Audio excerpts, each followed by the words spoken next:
I think what's even great now in the world of content creation is shifted to where I have to absorb stuff to create content. And I think it's people don't like think about that. They're like, hey, you're just making videos. Well, content creation itself is built-in learning, which I'm actually really enjoying as a way to just stay on top of stuff as well. So you have to stay on top of the data so that when I'm having conversations, I know how people are leaning. Here's what's happening. Here's what you should know about. How do you talk to someone who has an emotional attachment to a property they've had in the family? They sell that, they give it to their children, but their kids don't want the deal. So like having these conversations about why we're doing this process versus just the price tag is way more important with mom and pops.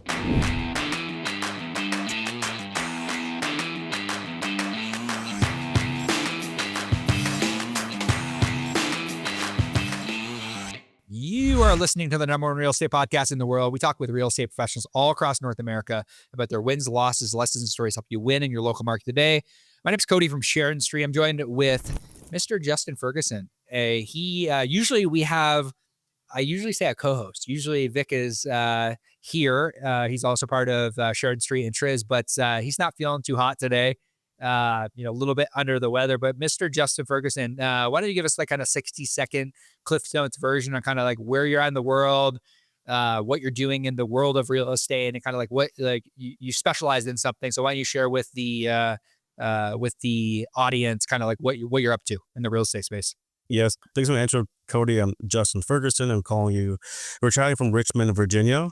Multifamily broker. I've been doing multifamily only, so mixed use or land, anything with multifamily for the last decade now.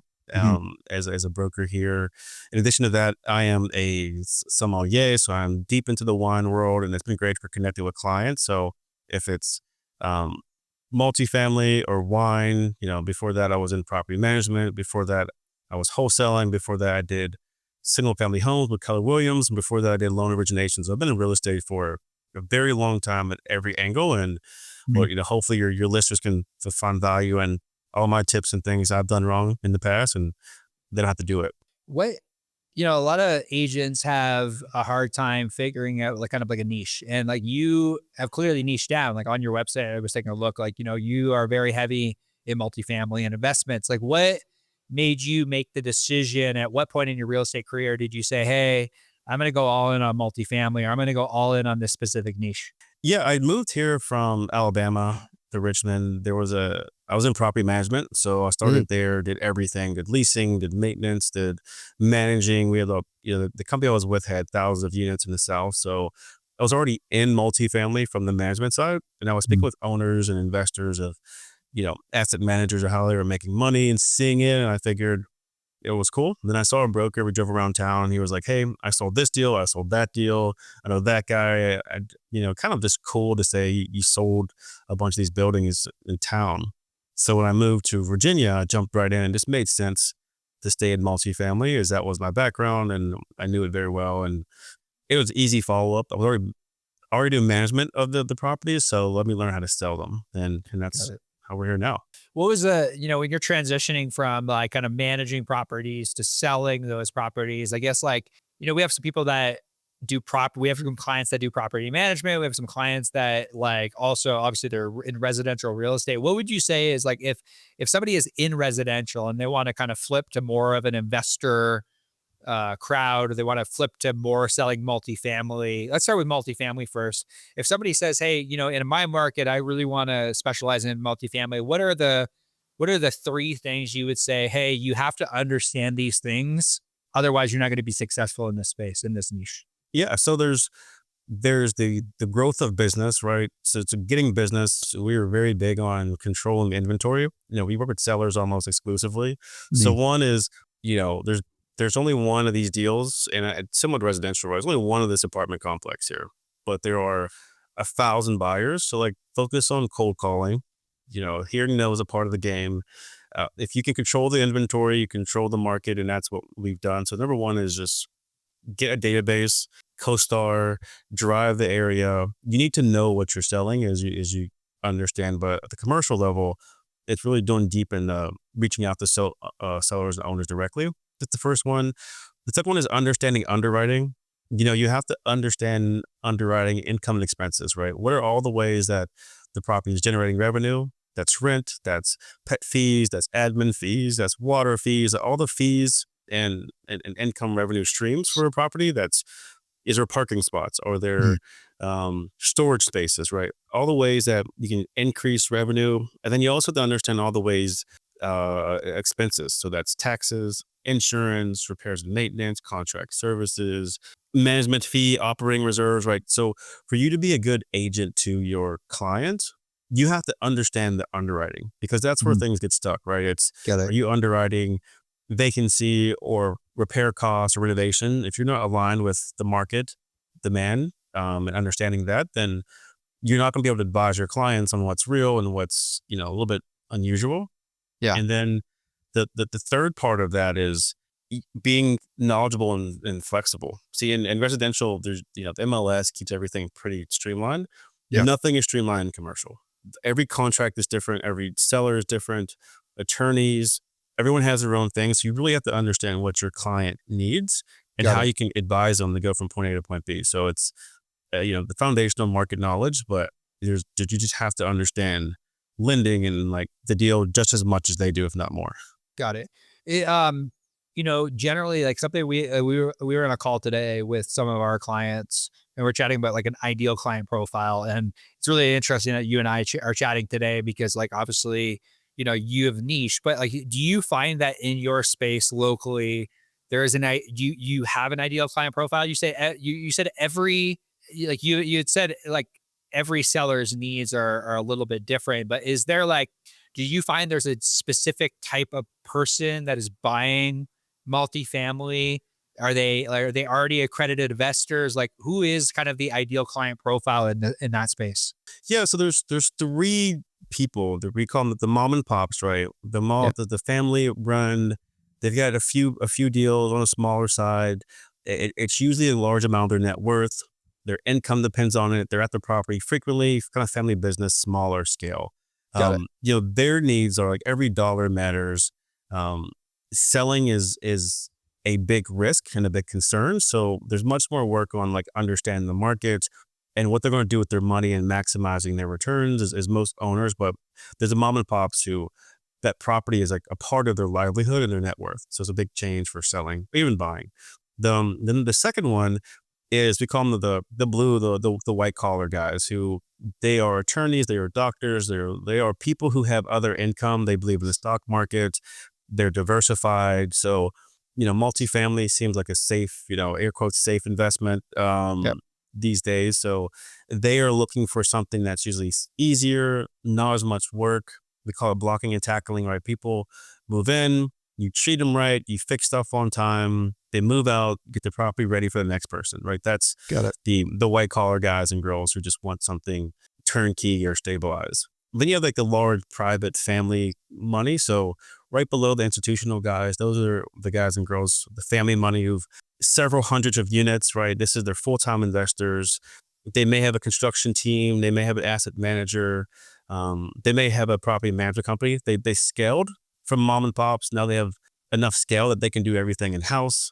There's a payroll involved. So those are the three kind. And then um, those, in terms of transactional, like all of them are active, but again, understand their underwriting and how, the guys with scale can be more aggressive, right? Their risk Yeah. profile is different versus the mom and pop. So, to the question you asked earlier about agent, it's understanding how each individual client underwrites. And if you don't understand that, then you'll never get a deal done because you're not listening to what their needs are. I want to stop here really quickly because Hmm. I want everyone to understand the level of depth that is required in order to go into a niche. Like a lot of people in the real estate space, I am a big fan of niches. I think that niches are one of the best ways to kind of like get subject knowledge very fast. And like when you listen to Justin and you listen to him talk about his three ideal client profiles, he knew them right off the gate, where a lot of people in the residential space don't really know what their ideal client profile would be. So therefore they try to market or they try to speak to everyone the same way.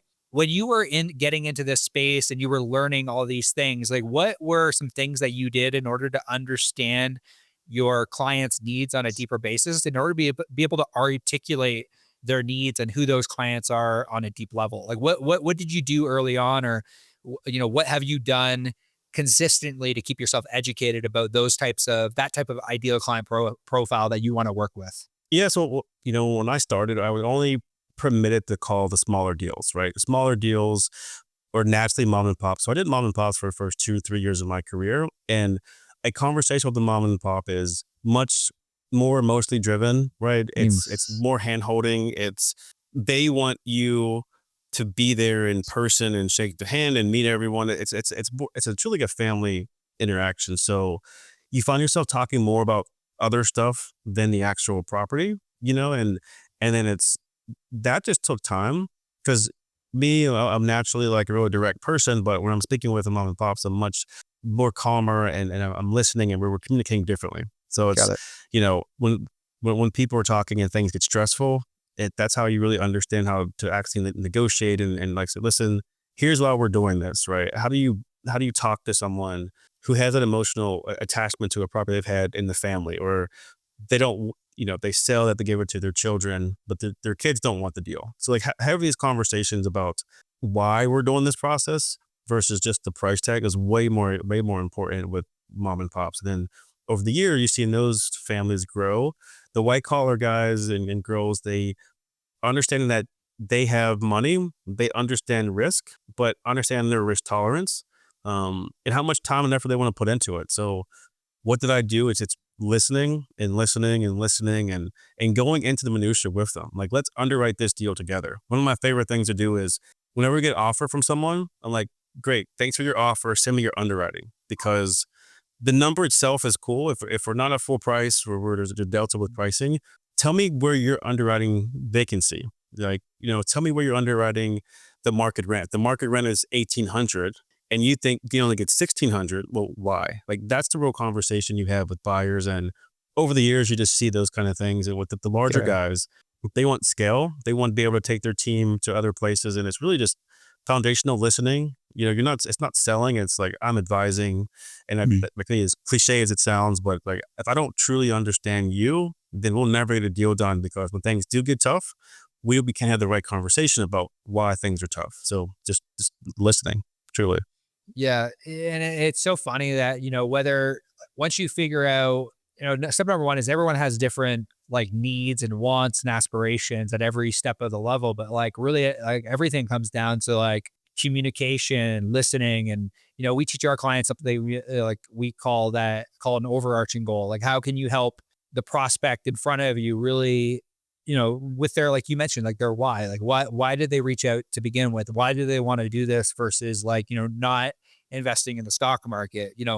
Talk about Yeah. risk tolerance, talk about a lot of different things. So I completely agree with you. I think that in any niche, in any sector of business, in any sector of real estate, it's like the core foundation is intent and what we call conscious listening. Like, are you listening to respond, or are you listening to actually understand what the prospect is saying so that you can Right. actually advise them, like you said, on a deeper level? Like I would love to know, because like in the multifamily space, we have some friends that are, at a level, like one of our good friends runs a company called Arc Financial, and they're very big into the multifamily space. Like as you kind of grow in this space, obviously you mentioned there's the three types of people that you're like speaking with, but once you get into that like investment fund conversation, how do you build relationships with those types of investment funds that are looking for deals? Because primarily they're looking at dollars and cents on a paper. Absolutely. And like, for example, like one of my good friends who is in multifamily,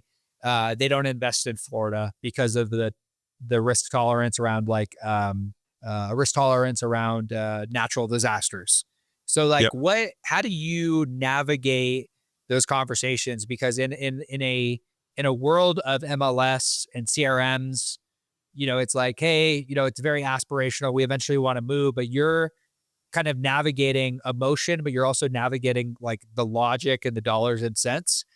Yeah. How do you navigate the conversations with investors around dollars and cents? Yeah. So it always starts with basic underwriting. Again, like that's like, where are we starting at? Let me understand how you how you underwrite risk, right? Let's start there. Now, on top of understanding the deal itself with the larger guys who have investors that they have to make sure get their money or else they're never going to do any more deals again. It's let's talk, you mentioned Florida, right? Florida, um, insurance. Like I need to know what's happened with insurance role now. So we live in Florida and I'm in Virginia, right? We're a coastal region. So I know we're going to pay more flood insurance. And then flood insurance on top of that's more expensive. So I didn't know about when you're underwriting, hey, you should be mindful of insurance because it may double. Another big thing that previously wasn't as important, but now you call what is politics. I think certain areas, rent control is being thrown out more. You have Mhm. to know your area, and so when we have the larger guys who buy all over the country, you have to be their expert locally, deeper, like more than just that property. So understanding what's happening, what are the Fortune 500 companies, what's rent growth, what's occupation growth, what is wage growth, like understanding that city is way deeper than one deal because they can know if the deal is going to work pretty quickly, right? The deal is going to be quick. Numbers are numbers, but Yeah. how they tolerate risk of a region, right? And that's kind of what we talk with the larger guys because, they can come around and they're having more questions about, what are the neighbors doing? This employment, I'm in Richmond, so CoStar. So everyone's heard of CoStar. It's like, well, CoStar is here. They're the largest data company in the country. That's all they do is data and commercial real estate. So maybe they're seeing something that we don't, why they're doubling down here versus this region that's losing customers or losing Yeah. people. And now with laws and politics, right? People are leaving towns because of taxes and things of that nature. So the larger guys, it's just more knowledge of what's happening in your state all the way Mm. down to the street versus the local people may not care as much, but it's just having more just deeper foundational understanding of what's happening that could affect your property. I think one of the things that a lot of agents, when they get into any space, whether it's commercial, whether it's residential, whether it's investors, it doesn't really matter. Is like they're what we find is like, unfortunately, whether you like it or not, and this is like for some people, this is a controversial statement, but like NAR is set up for subscriptions. They're set up for membership. They're set up to not to like actually like help agents, like, other than like from a large scale, but they're it's a numbers game. And like, the Compass CEO actually said, came out probably about a month ago and kind of said like, there's the barrier of entry is super low in our space, which, causes people to feel lost because like when you only go through, 100-ish hours of training in order to get your real estate license, it Yeah. makes it super difficult to be kind of like a master of one. And, a lot of agents end up becoming a master of none. Like, I want to talk really quickly about like education for you, like around real estate, around multifamily. Like, how are you doing this type of research? What does the research look like for you now that you have subject expertise? Are you still keeping up? Are you still investing into education? Are you still like, how are you getting the resources in order to like become like great at one thing? Like what is your Yeah. ethos or what's your concept around that? Yeah, man. So coaching, I think coaching and so there's coaching and a mentor, right? I think a mentor is someone who you can look up to, you can be around. They're going to shoot you straight and kind of give you general ideas. They believe in you, right? They want to help you and they want to see you do well. Versus coaching, well, that person's job is to get you from point A to point B. So I think coaching is very important. I still have coaching. I've had coaching for as long as I can remember. Like, how do you go the direct path to get where you want to be? So that's Mm. probably the first answer. Education, you have to watch the news. You have to stay on top of the data because like I was saying before, I need to know that, you know, I watch CNN and Fox News. I watch both because they both say similar things but differently about Yeah, what's happening. You have to understand what your clients are watching so that when I'm having conversations, I know how people are leaning. good point. Yeah. And then staying deep within appraisers are big because their job is to do similar stuff as we do. So, speaking to local people on appraisals, talking to the attorneys, like my research is staying in front of people who my clients talk to interact with. I think my company and with Marcus and Millichap, they have a really great training platform where we're always every week we have training and they're doubling down on here's what's happening. Here's what you should know about. So find trusted sources. YouTube has been a great place for a lot of really credible Mm. people. This podcast, for example, is how I found you guys, right? It's finding credible people who are doing it, and it's staying consistent. Your real Yeah. estate test, I think, is every, what, 2 or 3 years, Yeah. or 2 years for CE, and you get like, hey, here's 16 hours, good It's job. But like, no, it's like a 16 daily. hours is like you when you put that into perspective, you're like Hmm. 16 hours of education is nothing to be great. Like Yeah, it's like you won't even remember you do the 16 hours, you're not even gonna remember half the shit that they told you in the 16 hours. So yeah, I 110% agree with you in regards to like it, right now, I forget, it was the General Social Survey. They put out probably about, I think it was about a year ago. They had said like we're at like an all-time high in like consumer trust deficit. Like we're in a yeah, trust recession. Like, people just don't like, it's really interesting that you brought up the CNN and the Fox, because like they both have different perspectives. But like if you don't understand both perspectives and you can't articulate both perspectives, it becomes very difficult for you as a agent, you as a commercial developer, you as a person that is advising investors to be trusted. Like, if you're not yeah. consuming data, it's hard to be the trusted advisor in when somebody asks you a question about that. Like, I want to finish with this and give people an opportunity to kind of, if they want to learn a little bit more about what you're up to, we can send them. But the final question I have for you today is, aside from CNN, aside from Fox, are there any like sources of education that you're going to right now, aside from the CE stuff and everything? Are there any sources that you're gathering information? Like, are there news sites? Are there websites that you go to on like a daily basis in order to stay up, in order to stay on top of what's happening like locally? Yeah, so I'd say, you know, again, we mentioned Fox, CNN, MSNBC, what was it? I'm sorry, is it now CoStar, because they have a lot of data. Yeah. CoStar owns homes.com, CoStar owns apartments.com. So that's all in my niche of like giving data, what's happening around the country. YouTube's a big one. I follow a lot of big YouTubers who are putting out good data on the market.